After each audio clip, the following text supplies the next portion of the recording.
अयोध्या कांड रामायण के सबसे भावुक और प्रभावशाली प्रसंगों में से एक है।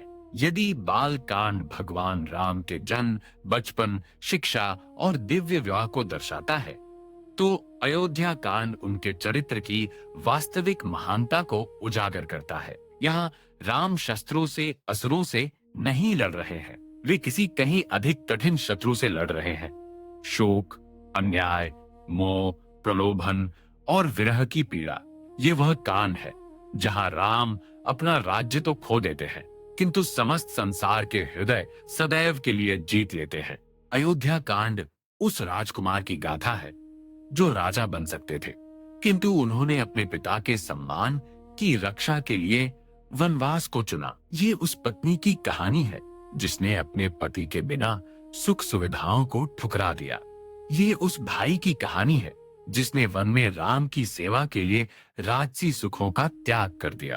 और यह एक अन्य भाई भरत की कहानी है जिसने अपने हाथों में सौंपे गए साम्राज्य को अस्वीकार कर दिया और राम की खड़ाओं को सिंहासन पर स्थापित किया। यह धर्म की उसकी शुद्धतम अवस्था की कहानी है। बहुत समय पहले अयोध्या नगरी पृथ्वी पर एक रत्न की भांति शोभायमान थी। ये इक्ष्वाक वंश के राजा दशरथ द्वारा शासित कोसल की राजधानी थी। अयोध्या केवल महलों और बाजारों का शहर नहीं था, वह एक ऐसी जगह थी जहां धर्म, समृद्धि और भक्ति एक साथ निवास करते थे। उसकी सड़कें चौड़ी और स्वच्छ थीं। उसके घर झंडों, मालाओं और चमकते आभूषणों से सजे रहते थे। विद्वान ब्राह्मण वेदों का पाठ करते थे, योद्धा प्रजा की रक्षा करते थे और व्यापारी ईमानदारी से व्यापार करते थे। किसान शांतिपूर्वक रहते थे। न कोई भूखा था, न कोई भयभीत, और न ही किसी ने खुद को उपेक्षित महसूस किया। राजा दशरथ एक अत्यंत शक्तिशाली शासक थे। उन्होंने कई शत्रु को पराजित किया था, धर्म की रक्षा की थी और अपनी प्रजा का प्रेम अर्जित किया था। किंतु अपने वृद्धावस्था में उनकी सबसे बड़ी खुशी न तो उनका वैभव था और न ही उनकी शक्ति। उनकी वास्तविक खुशी उनके चारों पुत्र थे, राम, भरत, लक्ष्मण और शत्रुघ्न। उन सब में राम तारों के बीच चंद्रमा की भांति चमकते थे। वे रानी कौशल्या के ज्येष्ठ पुत्र थे। वे शांत, दयालु, साहसी, सत्यवादी और संयमित थे। उनकी सुंदरता दिव्य थी, परंतु उनका आचरण उससे भी अधिक सुंदर था। वे बड़ों का सम्मान करते थे, प्रजा से प्रेम करते थे, निर्बलों की रक्षा करते थे और सभी से विनम्रता पूर्वक बात करते थे। वे शस्त्र विद्या में निपुण, शास्त्रों के ज्ञाता और धर्म में अडिग थे। रानी सुमित्रा के पुत्र लक्ष्मण राम से अत्यंत गहरे प्रेम और लगाव रखते थे। वे उनसे एक क्षण के लिए भी दूर रहना सहन नहीं कर पाते थे। राम जहां भी जाते, लक्ष्मण उनके पीछे पीछे चलते थे। उनका प्रेम केवल साधारण भ्रातृ स्नेह नहीं था, बल्कि पूर्ण समर्पण था। रानी कैकेयी के पुत्र भरत अत्यंत कुलीन, विनम्र और धर्मपरायण थे। यद्यपि कैकेयी उन्हें असीम प्रेम करती थी, किंतु भरत ने कभी अपने लिए सत्ता की लालसा नहीं की। सुमित्रा के पुत्र शत्रुघ्न भी भरत के प्रति उतने ही समर्पित थे जितने लक्ष्मण राम के प्रति। तब तक राम का विवाह मिथिला नरेश जनक की पुत्री राजकुमारी सीता से हो चुका था। सीता कोई साधारण स्त्री नहीं थी। वे मानवीय रूप में सद्गुण, सौंदर्य, शक्ति और भक्ति का साक्षात स्वरूप थी। उन्होंने पूर्ण समर्पण के साथ राम से प्रेम किया और राम ने उन्हें गहरे सम्मान और स्नेह के साथ चाहा। अयोध्या के निवासी राम और सीता को अत्यंत प्रेम और श्रद्धा से पूजते थे। उनके लिए राम केवल एक राजकुमार नहीं थे, वे उनकी आशा, उनके रक्षक और उनके भविष्य के राजा थे।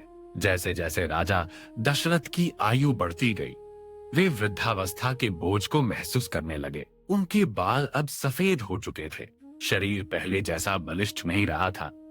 उन्होंने कई वर्षों तक शासन किया था और अब वे चाहते थे कि उनके जीवित रहते हुए राम सिंहासन पर विराजमान हो। उन्होंने अपने मंत्रियों, पुरोहितों, बुजुर्गों और कुलीन नागरिकों को बुलाया, राजसभा में वे गरिमा के साथ बोले, मेरे वर्ष बीत रहे हैं, मैंने लंबे समय तक इस राज्य पर शासन किया है। अब मेरी इच्छा है कि मैं अपने ज्येष्ठ पुत्र राम को युवराज नियुक्त करूं। वे गुणी, वीर, दयालु है और सभी के प्रिय हैं। सच सच बताइए, क्या आप इस निर्णय से सहमत हैं? पूरी सभा हर्षोल्लास से भर उठी। मंत्रियों, ऋषियों, योद्धाओं, व्यापारियों और आम नागरिकों सभी ने इस निर्णय की सराहना की। वे कहने लगे, राम जैसा कोई और नहीं है, वे प्रजा के रक्षक है। हम उन्हें तत्काल सिंहासन पर आरूढ़ देखना चाहते हैं। दशरथ अत्यंत प्रसन्न हुए। उन्होंने राजपुरोहित महर्षि वशिष्ठ को बुलाया और राम के राज्याभिषेक की तैयारियां करने का आदेश दिया। शुभ मुहूर्त निकट था। उत्सव अगले ही दिन आयोजित होना था। अयोध्या नगरी खुशी से झूम उठी। गलियां धुली हुई थीं और उन पर सुगंधित जल का छिड़काव किया गया था। देहरों को आम के पत्तों, फूलों और दीपों से सजाया गया था। संगीतकार आनंदमयी धुनें बजा रहे थे। स्त्रियां मंगल गीत गा रही थीं।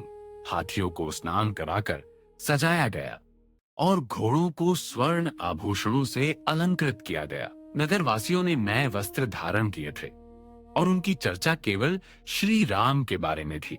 हर घर में ऐसा उत्सव मनाया जा रहा था मानो किसी पुत्र का जन्म हुआ हो। तुलसीदास की रामचरितमानस में अयोध्या के इस हर्षोल्लास का वर्णन अत्यंत गहरी भक्ति के साथ किया गया है। पूरा शहर किसी पावन उत्सव जैसा हो गया। हर किसी को महसूस होने लगा कि उनका अपना भाग्य जाग उठा है, क्योंकि अब राम राजा बनेंगे। किंतु नियति चुपचाप एक दर्दनाक मोड़ की तैयारी कर रही थी। रानी कैकेयी के महल में मंथरा नाम की एक वृद्ध दासी रहती थी। वह कुबड़ी, तीखी बोली वाली और बेहद चतुर थी। जब उसने अयोध्या को झंडों, फूलों और दीपों से सजा हुआ देखा तो उसके मन में उत्सुकता जागी। क्या हो रहा है? उसने पूछा।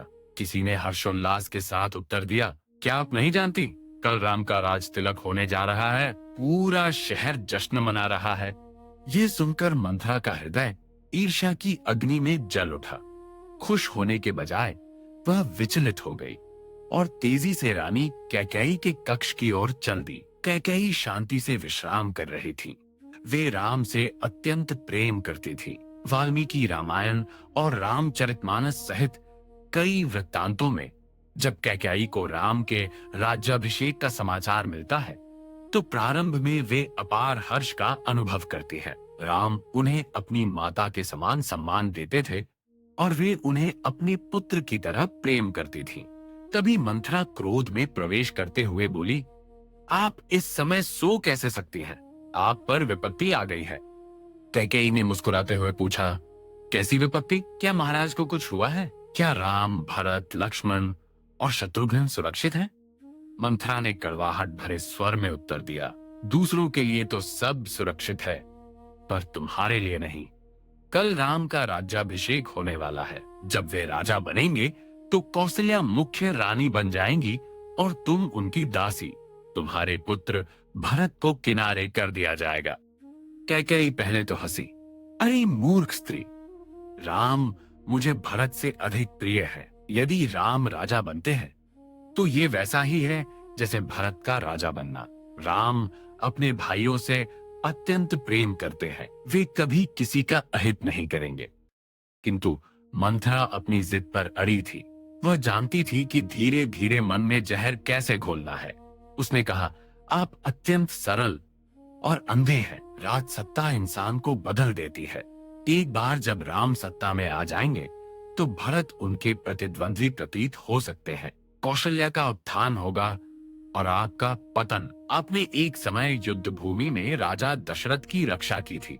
तब उन्होंने आपको 2 वरदान दिए थे। क्या आप भूल गए? अब वे वरदान मांग लीजिए। कैकेयी के चेहरे के हाव भाव बदल गए। मंथरा ने आगे कहा, भरत के राज्याभिषेक की मांग कीजिए। राम को 14 वर्षों के वनवास पर भेजा जाए, तभी भरत का सिंहासन सुरक्षित होगा। शुरुआत में यह विचार चौंकाने वाला था, किंतु मंथरा ने इसे बार बार दोहराया। कैकेयी के हृदय में भय समा गया। भरत के प्रति मोह ने उनकी बुद्धि पर पर्दा डाल दिया।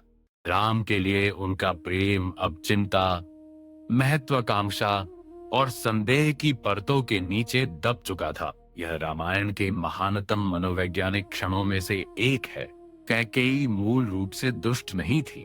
वे साहसी, स्नेही और सम्मानित थीं, किंतु गलत सलाह, भय और मोह ने उनके मन को धर्म से विमुख कर दिया। रामचरितमानस में इस घटना को दैवीय विधान से भी जोड़ा गया है।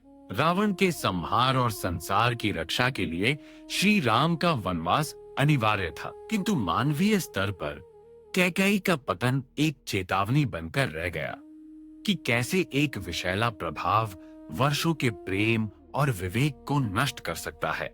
मंथरा की बातों में आकर कैकेयी ने अपने आभूषण उतार फेंके, अपने केश खोल दिए और कोप भवन यानी क्रोध के कक्ष में प्रवेश किया। वे फर्श पर इस तरह लेट गईं जैसे कोई गहरे घावों से घायल व्यक्ति हो। उस रात राजा दशरथ अत्यंत हर्षित हृदय के साथ उनके महल पहुंचे। वे अपनी प्रिय रानी के साथ राम के राज्याभिषेक का शुभ समाचार साझा करना चाहते थे। कैकेयी ने एक समय युद्ध भूमि में उनके प्राण बचाए थे और वे उनसे अगाध प्रेम करते थे, किंतु जैसे ही वे भीतर प्रविष्ट हुए, उन्होंने देखा कि वह भूमि पर लेटी थी, बिना किसी आभूषण के, पीली और क्रोधित। दशरथ व्याकुल हो उठे। मेरी रानी, यह क्या हुआ? किसने आपका अपमान किया है?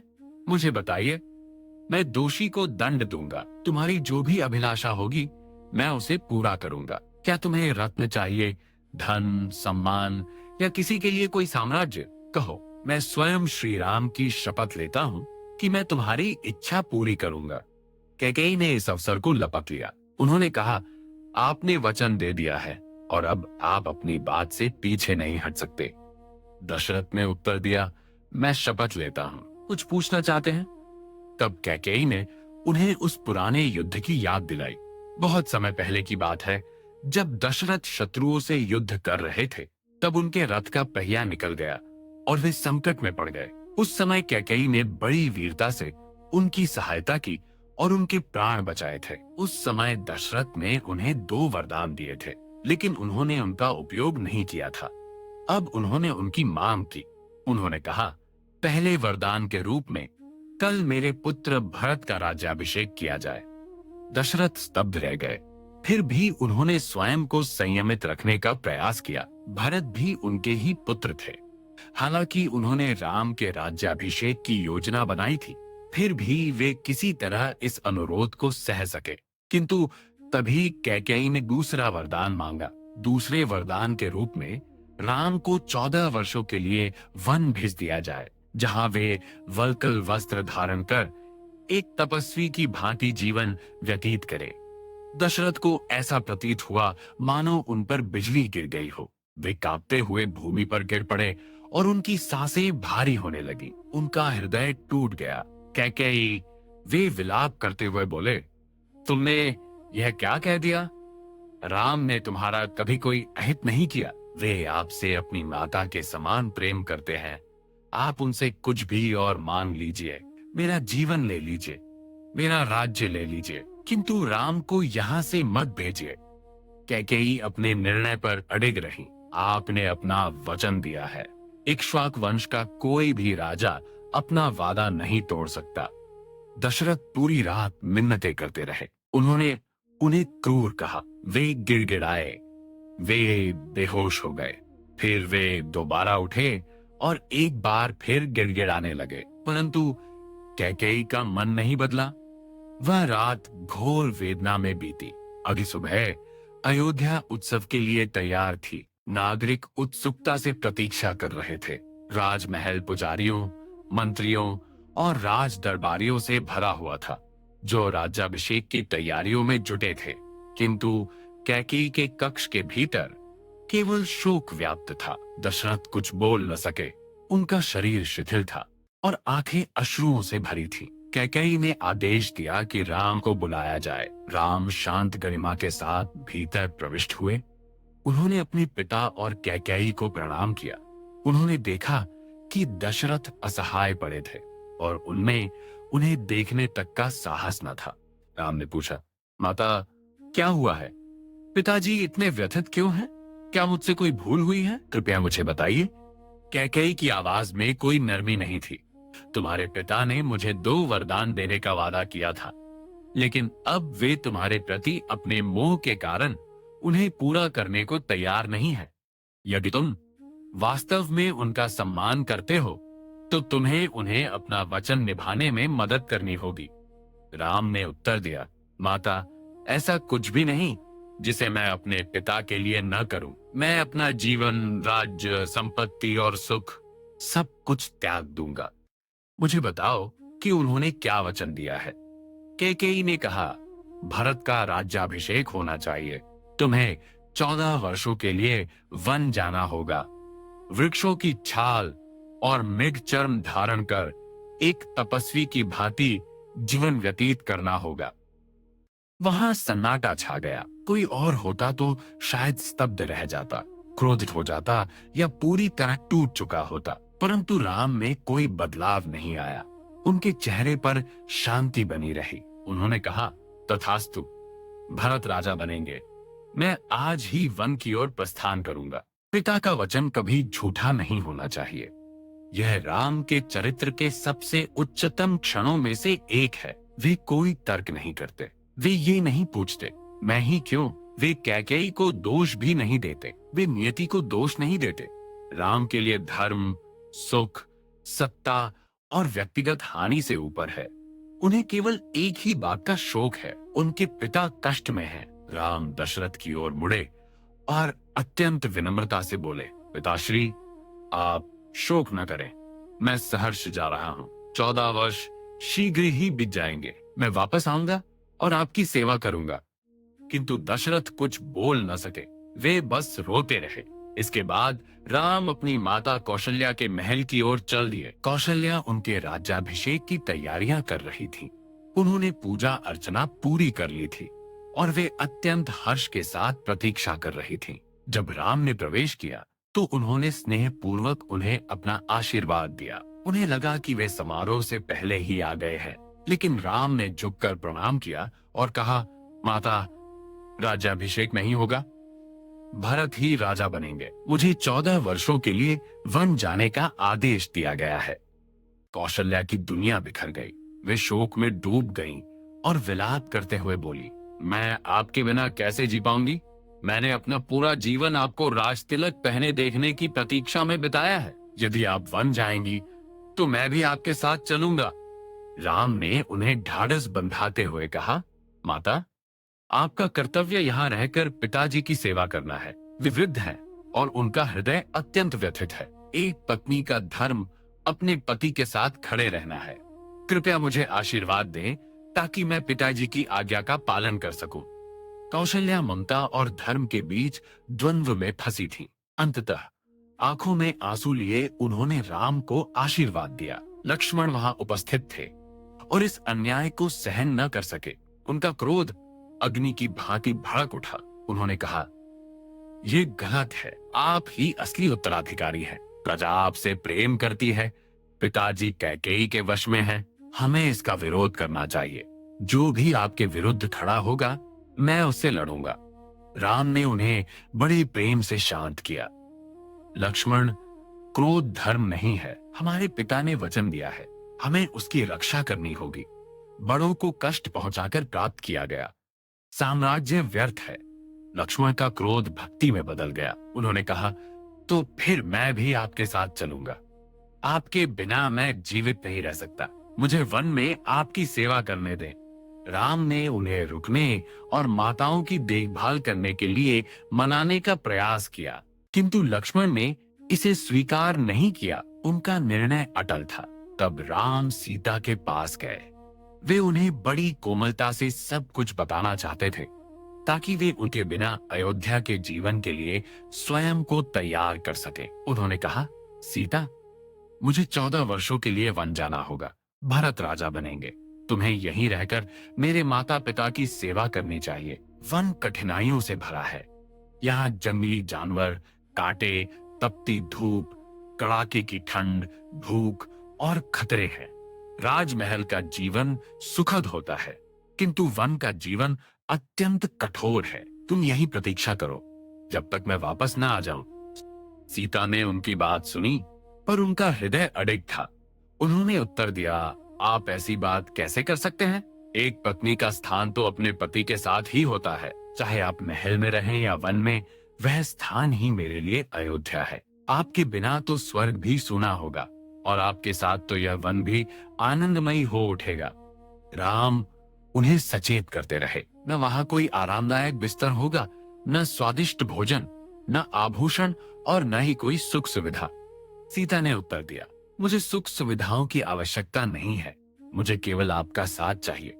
मैं वन के मार्ग पर आपके आगे चलूंगी और रास्ते के कांटों को हटाती जाऊंगी। मैं केवल फलों और जड़ों पर जीवित रहूंगी। मैं खुश रहूंगी। वाल्मीकि रामायण में सीता अत्यंत साहस के साथ बोलती है। वे राम को स्मरण कराती है कि वे निर्बल नहीं है और विवाह का अर्थ है भाग्य को साझा करना। रामचरितमानस में उनकी भक्ति अत्यंत मधुरता और समर्पण के साथ व्यक्त की गई है। अंततः राम ने इसे स्वीकार कर लिया।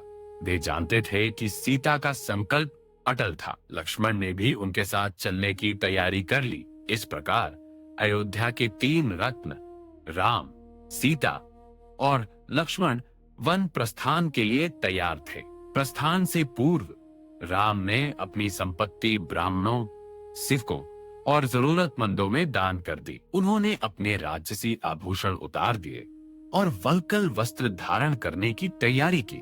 जब सीता को भी वल्कल वस्त्र पहनने के लिए कहा गया तो वह दृश्य अत्यंत हृदय विदारक हो उठा। मिथिला की राजकुमारी और अयोध्या की पुत्रवधू रही सीता ने जीवन में कभी इतने खुरदरे वस्त्र नहीं पहने थे। उन्हें नहीं पता था कि इसे सही ढंग से कैसे बांधा जाए। राम ने बड़ी कोमलता से उनकी सहायता की। महल की स्त्रियां रो पड़ी, कौशल्या रो पड़ी। सुमित्रा ने लक्ष्मण को नेक सलाह दी। उन्होंने कहा, मेरे पुत्र, राम को अपने पिता, सीता को अपनी माता और वन को अपनी अयोध्या मानो। उनकी पूर्ण निष्ठा के साथ सेवा करो। ये शब्द अगले 14 वर्षों तक लक्ष्मण के जीवन का आधार बने रहे। जब राम, सीता और लक्ष्मण बाहर आए तो अयोध्या वासियों ने उन्हें तपस्वियों के वेश में देखा। उनकी खुशी असहनीय शोक में बदल गई। जिन गलियों को राज्याभिषेक के लिए सजाया गया था, वे अब शोक की राहें बन गईं। लोग विलाप करते हुए कहने लगे, हम राम के साथ चलेंगे। उनके बिना अयोध्या कैसे जीवित रहेगी? राम विश्वास पात्र मंत्री और सारथी सुमंत्र द्वारा चलाए जा रहे रथ पर सवार हुए। सीता और लक्ष्मण उनके साथ हो लिए। दशरथ पीछे से रोते हुए दौड़ कर आए, राम राम। लोग रथ के पीछे चल पड़े। कोई भी घर वापस नहीं जाना चाहता था। राम ने उनके प्रेम को देखा और उनके प्रति गहरी करुणा महसूस की, परंतु वे यह भी जानते थे कि मोह उनके कष्टों को अनंत बना देगा। उस रात वे तमसा नदी के तट पर विश्राम करने लगे। शोक से व्याकुल नागरिक गहरी नींद में सो गए। भोर होने से पहले राम ने चुपके से सुमंत से रथ चलाने को कहा ताकि लोग उनके पीछे और आगे ना आ सकें। जब नगरवासियों की आंख खुली और उन्होंने देखा कि राम जा चुके हैं तो वे फूट फूट कर रोने लगे और प्राणहीन शरीरों की भांत अयोध्या लौटे। अयोध्या में राजा दशरथ शोक के सागर में डूबे हुए थे। पूरा राजमहल सन्नाटे में था। कौशल्या और सुमित्रा विलाप करने लगी। कैकेयी एकाकी तो रही, किंतु उनकी इस विजय ने उन्हें कोई हर्ष नहीं दिया। दशरथ को अपनी युवावस्था की एक घटना याद आई। जब वे एक युवा राजकुमार थे तब वे केवल ध्वनि सुनकर तीर चलाने में निपुण थे। एक रात नदी के किनारे शिकार करते समय उन्हें किसी घड़े में पानी भरने की आवाज सुनाई दी।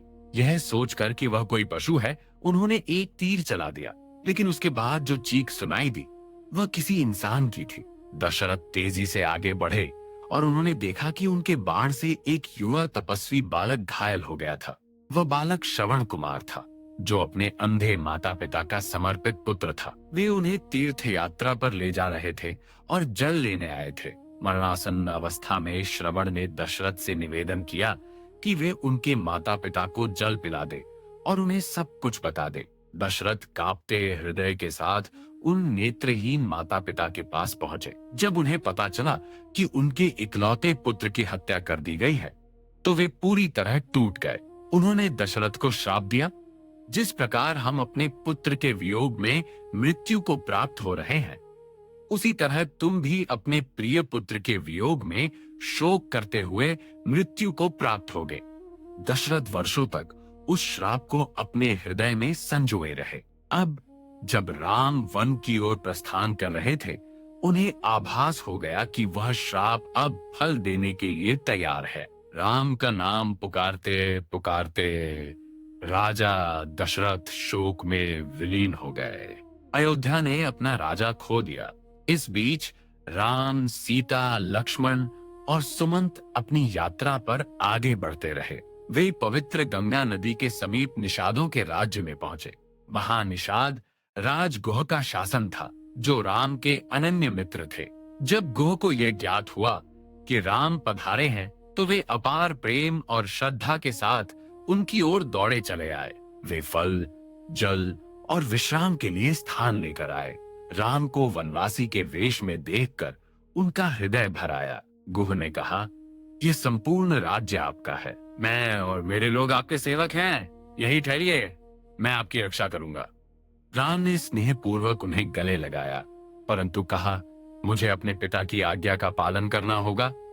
मैं एक राजा की भांति जीवन नहीं बिता सकता। मुझे एक तपस्वी की भांति जीवन व्यतीत करना होगा। उस रात राम और सीता भूमि पर सोए। लक्ष्मण गुह के साथ जागते रहे और उनकी पहरेदारी की। गुह ने देखा कि लक्ष्मण हाथ में धनुष थामे खड़े थे और उनकी आंखें भक्ति से सराबोर थीं। लक्ष्मण ने कहा, जब राम और सीता भूमि पर शयन कर रहे हो, तो मैं कैसे सो सकता हूं? ये संसार भी कितना विचित्र है। जिसे राज सिंहासन का अधिकारी होना चाहिए, वे घास पर सो रहे हैं। भोर होते ही राम ने सुमंत से अयोध्या लौटने का आग्रह किया। सुमंत का हृदय टूट गया था। उन्होंने पूछा, आपके बिना मैं वापस कैसे लौटूं? मैं महाराज से क्या कहूंगा? राम ने कहा, पिताजी से कहिएगा कि मैं प्रसन्न हूं। मेरी माताओं से कहना कि वे शोक न करें। भरत से कहना कि वह न्यायपूर्वक शासन करे और सभी का ध्यान रखे। तत्पश्चात राम, सीता और लक्ष्मण ने गोह की नाव से गंगा पार की। जनश्रुतियों और भक्तिपूर्ण वृत्तांतों में, विशेषकर रामचरितमानस की परंपराओं में, यहाँ केवट की गहरी भक्ति का वर्णन मिलता है। वे साधारण पारिश्रमिक लेने से इनकार कर देते हैं और प्रेम पूर्वक राम के चरण धोते हैं और फिर उन्हें नदी पार कराते हैं। उन्हें भय था कि राम के चरणों की वह धूल, जिसने पत्थर को अहल्या बना दिया था, कहीं उनकी नाव को भी किसी दिव्य वस्तु में न बदल दे। भक्ति परंपराओं में यह प्रसंग अत्यंत प्रिय है, यद्यपि इसके विवरण वाल्मीकि की कथा से भिन्न है। नदी पार करने के पश्चात राम वन की गहराइयों में चले गए। तीनों यात्री प्रयाग के समीप ऋषि भरद्वाज के आश्रम पहुंचे, जहां गंगा और यमुना का संगम होता है। ऋषि ने बड़े सम्मान और स्नेह के साथ श्री राम का स्वागत किया। वे राम की महानता को पहले ही समझ चुके थे। राम ने पूछा कि वनवास के दौरान उन्हें कहाँ निवास करना चाहिए।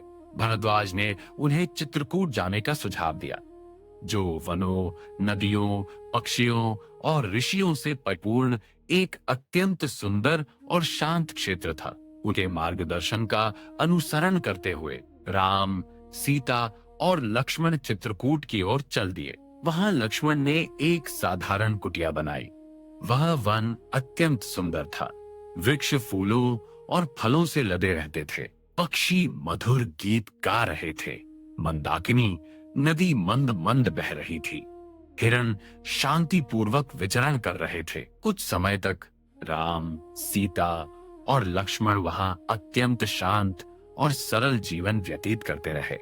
राम सीता को प्रकृति के सौंदर्य से परिचित कराते थे और लक्ष्मण पूरी निष्ठा के साथ उनकी सेवा में लीन रहते थे। भले ही उन्होंने राजमहल खो दिया था, पर उनके हृदय अडिग रहे। किंतु अयोध्या अब भी अंधकार में डूबी थी। राम के वनवास के समय भरत और शत्रुघ्न केकय में थे, जो भरत के नाना का राज्य था। उन्हें वापस लाने के लिए दूत भेजे गए, किंतु उन्हें पूरी सच्चाई नहीं बताई गई। रास्ते में भरत ने कई अपशकुन देखे। उनका मन अशांत था। जब वे अयोध्या पहुंचे तो वे स्तब्ध रह गए। पूरा शहर खामोश था। कहीं कोई संगीत नहीं गूंज रहा था, कोई दीपक नहीं जल रहा था। लोगों के चेहरों पर उदासी छाई थी। महल प्राणहीन प्रतीत हो रहा था। भरत तेजी से कैकेयी के पास पहुंचे और पूछा, पिताजी कहाँ हैं? राम कहाँ हैं? पूरा नगर शोक में क्यों डूबा है? कैकेयी ने यह सोचकर कि भरत प्रसन्न होंगे, उन्हें सब कुछ बता दिया। तुम्हारे पिता का निधन हो गया है। राम 14 वर्षों के लिए वन चले गए हैं। मैंने उन 2 वरदानों के माध्यम से ये राज्य तुम्हारे लिए सुरक्षित कर लिया है। भरत यह सुनकर स्तब्ध रह गए। खुशी के बजाय उन्हें असहनीय शर्म और क्रोध महसूस हुआ। वे चिल्ला उठे, माँ, आपने यह क्या किया? आपने हमारे परिवार को बर्बाद कर दिया। तुम इसे मेरा प्रेम कहती हो? राम को वन भेजकर प्राप्त किए गए राज्य को मैं कभी स्वीकार नहीं करूंगा। तुमने मेरे सम्मान को कलंकित किया है। उन्होंने उनके कृत्यों की निंदा की और सिंहासन को ठुकरा दिया। यही भरत की महानता थी। जब यह अन्याय हुआ तब वे वहां उपस्थित नहीं थे। उन्होंने कभी राज्य की अभिलाषा नहीं की। फिर भी उन्हें उत्तरदायित्व का बोध हुआ, क्योंकि यह अन्याय उनके नाम पर किया गया था। वे कौशल्या के पास गए और उनके चरणों में गिर पड़े। उन्होंने कहा, माता, मुझे इस सब के बारे में कुछ भी ज्ञात नहीं था। मैं निर्दोष हूँ। कृपया यह सोचे कि मैं राम के वनवास की कामना करता था। कौशल्या यद्यपि शोक में डूबी थी, किंतु उन्होंने उनकी सच्चाई को पहचाना और उन्हें गले लगा लिया।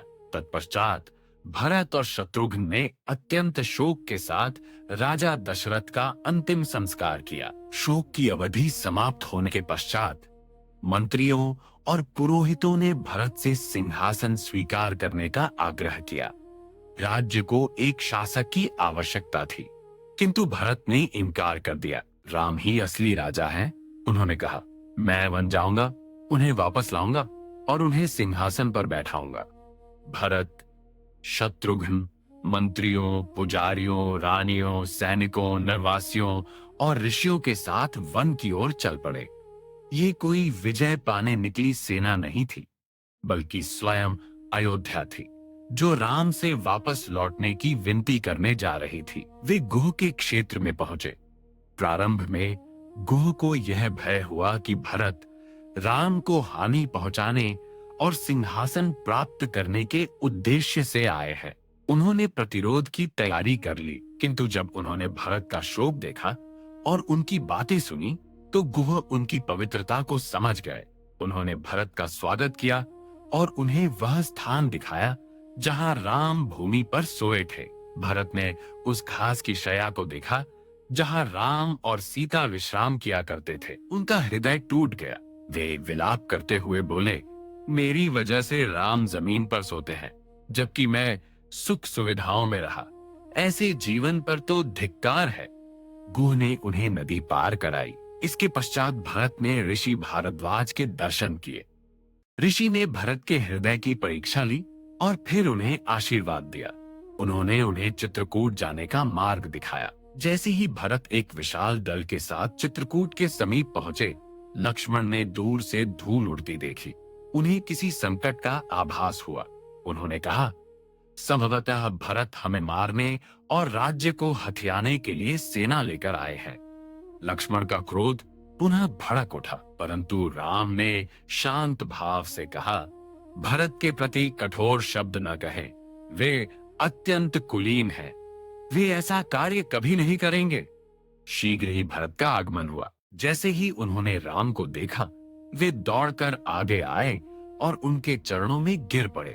राम ने उन्हें उठाया और गले लगा लिया। दोनों भाई फूट फूट कर रोने लगे। शब्दों की कोई आवश्यकता नहीं थी।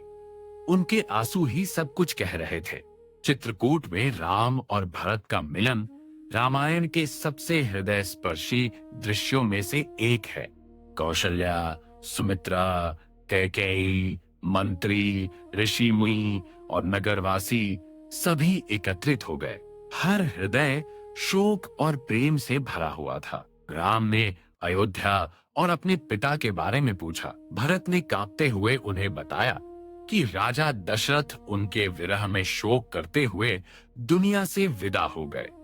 यह सुनकर राम गहरे दुख से भर गए और शोक की लहर उन्हें ऐसा घेरा कि वे मूर्छित हो गए। जब वे स्वस्थ हुए तो उन्होंने मंदाकिनी नदी के तट पर अपने पिता का तर्पण किया। तब भरत ने उनसे विनती की, भैया अयोध्या वापस लौट चलिए, यह राज्य आपका है, मुझे इसकी कोई अभिलाषा नहीं। माता कैकेयी ने उचित व्यवहार नहीं किया, कृपया हमें क्षमा करें और वापस लौट आए, आपके बिना प्रजा अत्यंत कष्ट में है। राम ने दृढ़ता और करुणा के साथ उत्तर दिया, भरत, हमारे पिता ने अपना वचन दिया था, मुझे इसका सम्मान करना होगा। यदि मैं 14 वर्षों से पहले लौट आया तो उनका वचन झूठा हो जाएगा। अब आपको ही अयोध्या का शासन संभालना होगा।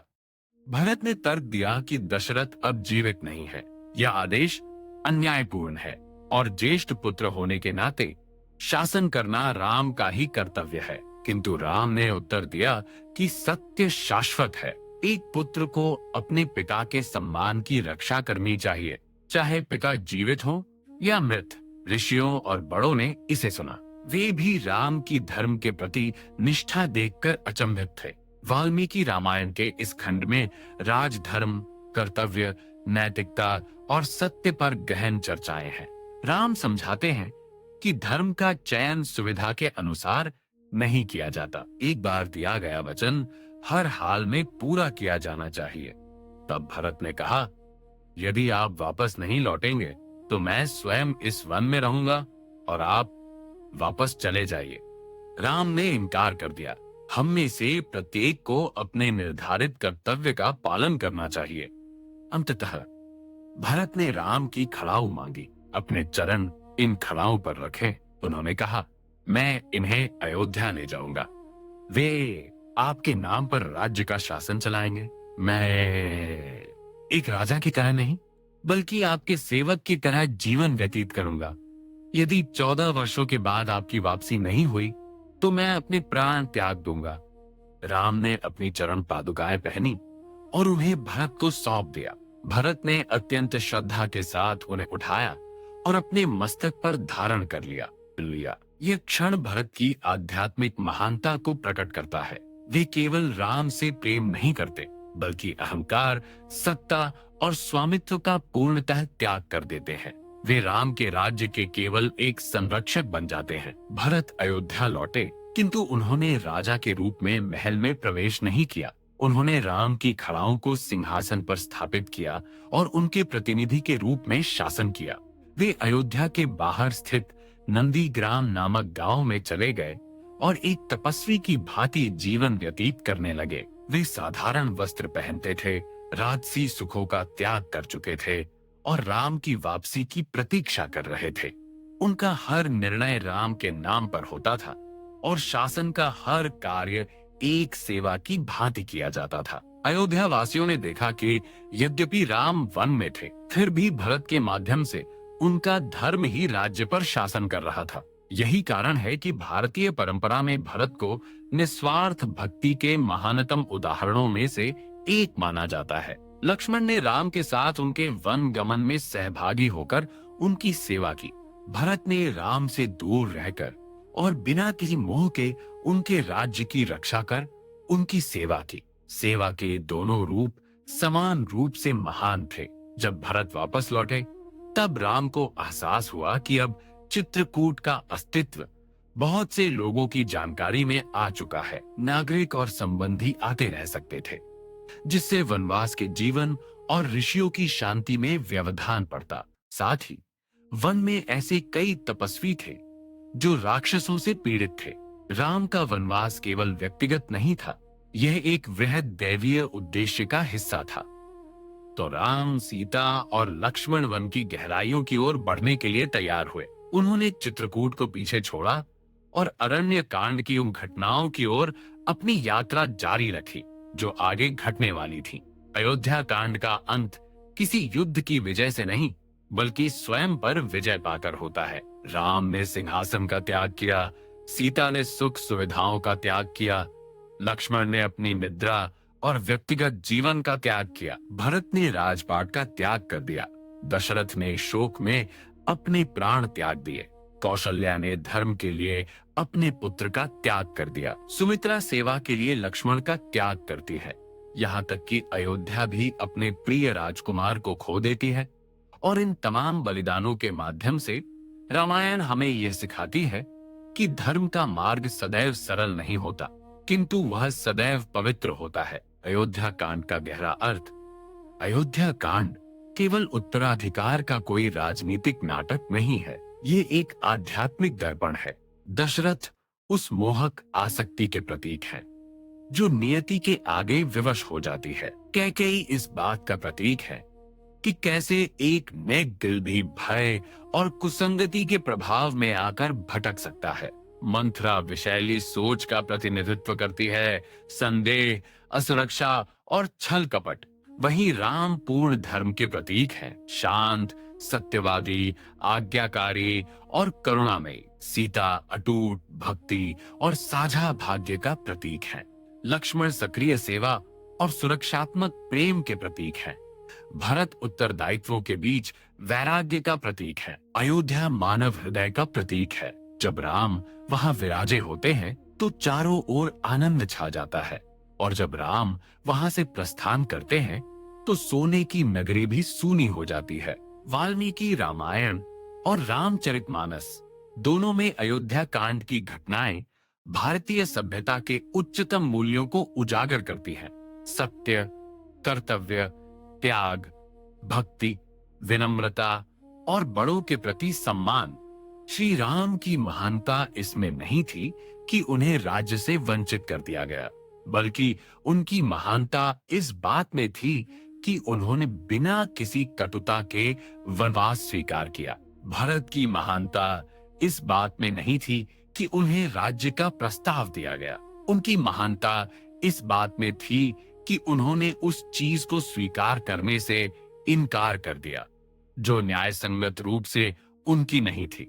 सीता की महानता केवल इस बात में नहीं थी कि उन्होंने राम का अनुसरण किया। उनकी महानता इस बात में है कि उन्होंने प्रेम और साहस के साथ कठिनाइयों को चुना। लक्ष्मण की महानता केवल इस बात में नहीं है कि वे वन गए। उनकी महानता इस बात में है कि उन्होंने सेवा को ही अपना संपूर्ण जीवन बना लिया। यही कारण है कि हजारों वर्षों के बाद भी अयोध्या कांड दिलों को छू लेता है। ये हमें सिखाता है कि वास्तविक राजसी ठाठ सिंहासन पर बैठने में नहीं, बल्कि स्वयं पर विजय पाने में है। राम अयोध्या से दूर चले गए, किंतु उसी क्षण से वे सदैव के लिए जनमानस के हृदय सम्राट बन गए।